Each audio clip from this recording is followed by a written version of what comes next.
ओडिशा रे फगु दशमी दोल यात्रा आरंभ होता है।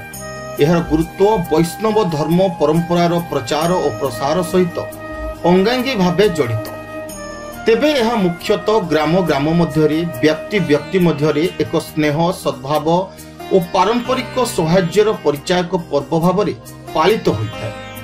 आज ताहा देखिबाकू मिली भद्रक जिला चांदबाली ब्लॉक गोपीनाथपुर पंचायतर हलदिया ग्राम दोल गोविंद यादव पूजा कमिटी तरफ हेउथुबा लौड़ी खेल। ए दिन गोपाल बा यादव पुरुष माने निजर शक्ति पराक्रम एही बाड़ी खेल माध्यम प्रदर्शन करिथांती। प्रथमे यादव माने शोभायात्रा रे जाई सुसज्जित कुंभरे पानी आनी तुलसी गछ मूले रखी बंदापना करिथांती। परे शताधिक पुरुष यादव माने शोभायात्रा रे बाहरी बाड़ी खेली ग्राम परिक्रमा करिथांती। ओगाळंक गीतर ताले ताले यादव माने बाड़ी बाड़ी नृत्य करिथांती। एही लौड़ी खेल परिचालना कमिटी तरफ गोपीनाथपुर युव सरपंच बापुनी बारिक, लक्ष्मीधर बारिक, विजय परिडा, कलाकार बारिक, करुणाकर बारिक आदि सभ्य माने परिचालना करथिले।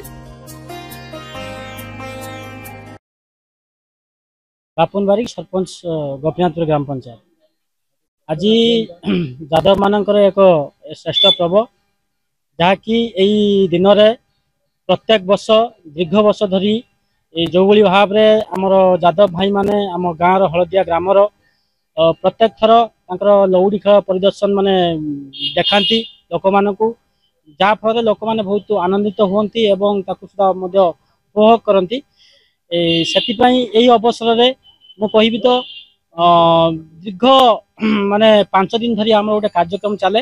प्रथम दिन आमर कुंभबुड़ा सहित आमर जो महाकुंभ जो कुंभ प्रथम गोटे फूल कुंभ थाए गोटे बड़ कुंभ थाए। बड़ कुंभ सहित आमर यादव भाई माने लौड़ी खेल देखाती। आपर 2 दिन आमर पूजा अर्चना ठाकुर करा जाए।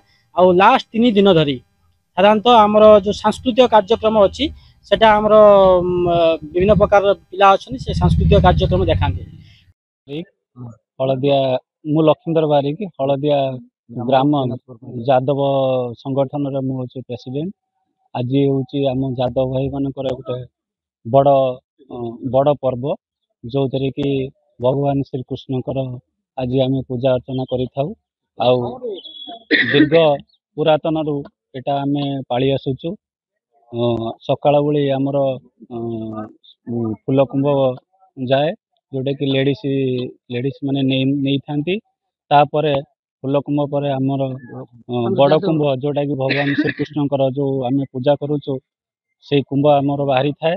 यही गोपाल भाई माने आमर लौड़ी धरी लौड़ी खेली था। मो ना महेश्वर दास हलदिया ग्रामर दोल गोविंद अनुष्ठान मुख्य पूजक।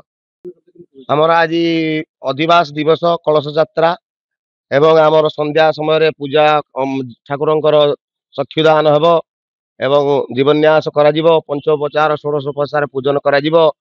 यथा संभव आज प्रभु कर पंचोपचार षोडशोपचार पूजा करा जिवो एवं आहुति मध्य दिया जिवो। आसंता कालीठू सकाळ समय मंगला आरती हेब। मध्याह्न समय भोगर व्यवस्था अच्छी। संध्या समय आरती एवं होम कार्यक्रम हुए। मो ना खगेश्वर बारिक। मो घर हलदिया गोपीनाथपुर संडगड़ा बालीपदा बालियापाल गोपीनाथपुर पंचायत जी ग्राम अच्छी सबु ग्राम लौड़ी खेल चली। आमर राधा कृष्णकर आज आम घरे आम गोपाल जातिर जन्म होम निजक सौभाग्य मन करुचु। आमर आज यही समय आम आम घरे अतिथि संस्कार करुचु। आम अतिथि डाकी आम अतिथि संस्कार करुचु कुंभ बुड़ाऊँ। आम आमर बाड़ी खेल बाड़ी सह खेल लौड़ी खेल सह आम कार्य आम संपूर्ण आज समाप्त करिचु।